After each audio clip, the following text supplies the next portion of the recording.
आज सोचिए कितने रुपए हम इकट्ठे करते हैं तब जाकर के हमें $1 मिलता है।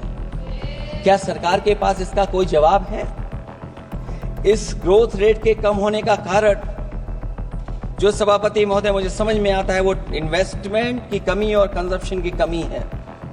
ये देश की आर्थिक विकास की स्थिति पर प्रश्न चिन्ह लगाता है।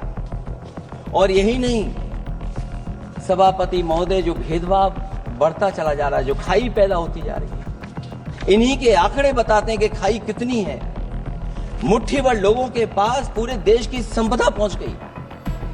जो ज्यादा लोग हैं वो गरीब हैं। उनके जीवन यापन के लिए 80 करोड़ लोगों को आपको राशन बांटना पड़ रहा है।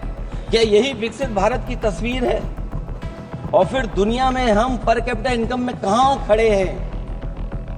अगर हम केवल सरकार से, सभापति महोदय, आपके माध्यम से जानना चाहें कि जिन परिवारों को आप राशन दे रहे हैं उन परिवारों की पर कैपिटा इनकम क्या है, और अगर विकसित भारत की तस्वीर लेकर के ये सरकार चलना चाहती है तो कम से कम सरकार की सभापति महोदय जिम्मेदारी बनती है कि जो 80 करोड़ लोग राशन पा रहे हैं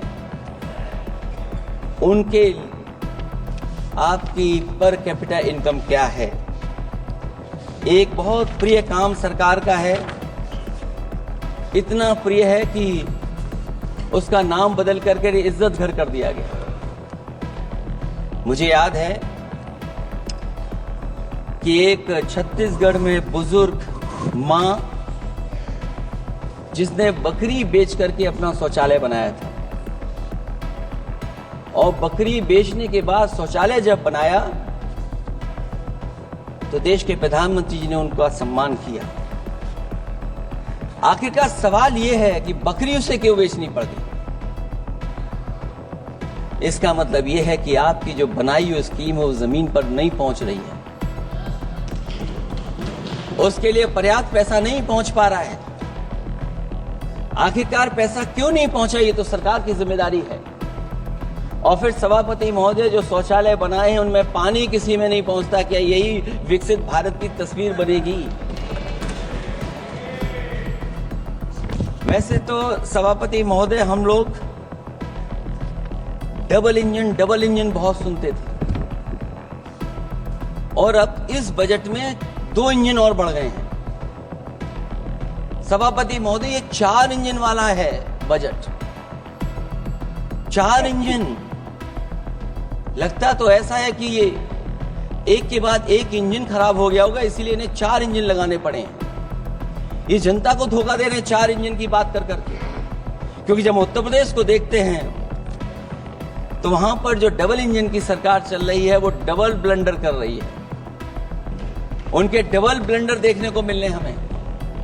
और अगर ये 4 इंजन की सरकार है, जो सबसे पहला इंजन है सभापति महोदय, वो हमारे किसान और कृषि का है। 10 साल गुजरने के बाद भी और इतने बजट आने के बाद भी आज तक किसानों की आय दोगुनी नहीं हुई। यह हमारे तमाम माननीय सदस्य समय समय पर अपने क्षेत्र की जो समस्या है फसल को लेकर के सवाल खड़ा करते हैं। कई किसान नेता आंदोलन कर रहे हैं, अभी भी आंदोलन चल रहा है। सभापति महोदय, इस सरकार के पास जो विकसित भारत का सपना अधिकारी है, अभी तक किसान की आय दोगुनी कैसे हो उसका कोई रोड मैप नहीं है इनके पास। अगर कोई रोड मैप रहा हो तो बता दें हमें। और फिर एमएसपी की कानूनी गारंटी। सभापति महोदय, हजारों किसानों की जान चली गई कि एमएसपी को कानूनी गारंटी मिले, लेकिन आज भी वो गारंटी नहीं मिल पा रही है। क्या यही हमारा विकसित भारत होगा जिसमें किसान को एमएसपी नहीं मिलेगी, उसकी कोई गारंटी नहीं है? जो किसान की आय दोगुनी का सपना ले रहे थे, उन्होंने स्वामीनाथन जी को भारत रत्न तो दे दिया, लेकिन उनके कही हुई बातों को अभी तक नहीं पहुंचा पा रहे हैं। जो फसलें दलहन तिलहन बढ़ावा देने के लिए जो मिशन की घोषणा की गई थी, वो क्या मिशन अभी पूरा हुआ है? क्योंकि अभी तक हम लोग तिलहन इंपोर्ट कर रहे हैं। दलहन तिलहन के बारे में पहले बजट से कहा जा रहा है, अध्यक्ष महोदय, आज भी हम लोगों को इंपोर्ट करना पड़ रहा है और उसका परिणाम यह है कि हम अपने किसानों को जो लाभ देना चाहते हैं वो नहीं लाभ दे पा रहे हैं। प्रधानमंत्री धन धान कृषि योजना 100 पिछड़े जिलों के लिए घोषित हुई है, लेकिन इसके लिए कोई बजट नहीं दिया गया है। फल और सब्जी का उत्पादन को बढ़ावा देने के लिए भविष्य में योजना बनाई जाएगी। यही 4 इंजन की बजट है कि फल और सब्जी के लिए बाद में बजट बनाया जाएगा, बाद में बजट घोषित होगी, पॉलिसी क्या होगी वो बाद में तय होगा। कृषि क्षेत्र में रिसर्च और डेवलपमेंट के लिए अधिक धन की आवश्यकता है, शायद इस बजट में अध्यक्ष महोदय वो नहीं दिखाई दे रहा है।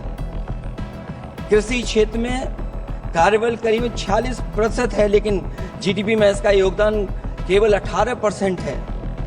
किसानों की खराब आर्थिक स्थिति को दर्शाता है कि अभी हमारा किसान गरीब है। फसल बीमा योजना, मुझे याद है फसल बीमा योजना को लेकर के न जाने कितना प्रचार किया गया, लेकिन सच्चाई तो यह है कि जब क्लेम करने की बात आती है तो जो आंकड़े बताते हैं वो अभी भी 3% से ऊपर नहीं पहुंच पाए। किसान के कर्ज के कारण किसान आत्महत्या कर रहा है। क्या विकसित भारत की यही तस्वीर होगी कि लाखों लाख किसान हमारा आत्महत्या कर ले?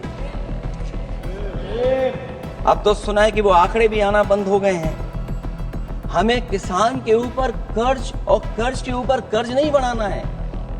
जिस तरीके से आप बड़े बड़े उद्योगपतियों का ध्यान रखते हैं कि उनका समय समय पर कर्ज माफ करते हैं, मुझे पूरा भरोसा है कि हमारे देश के किसानों का भी कर्ज माफ होना चाहिए, उनको कर्ज से मुक्ति दिलाना चाहिए। अगर क्लाइमेट चेंज की बात होगी तो सबसे पहले असर अगर किसी पे पड़ेगा तो सबसे पहले प्रभावित अगर कोई होगा तो हमारा किसान प्रभावित होगा।